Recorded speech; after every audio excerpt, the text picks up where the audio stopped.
Ako si Chokoy, isang corporate employee na nangangarap magkaroon ng sariling farm. So ngayon guys, magpapakilala po tayo ulit. Ako po si Chokoy. Bale, nang nalipat po tayo dito sa probinsya ng aking misis, nakahiligan na po natin mag-alaga ng mga hayop.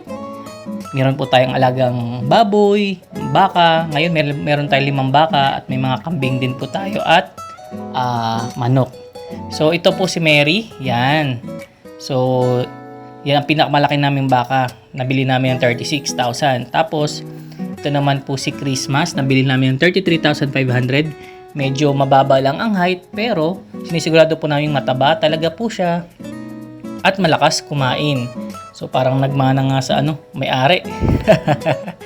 So, ayan po. Bali, pagkatapos po ng duty ko, dumediretso na po ako sa ating mga hayop at sa mga gawain sa bahay. Ito naman po si Mocha, bali 38,000 namin nabili, napakataba rin po. Yun lang po. Peace around the world and its axis. Bye-bye! God bless po.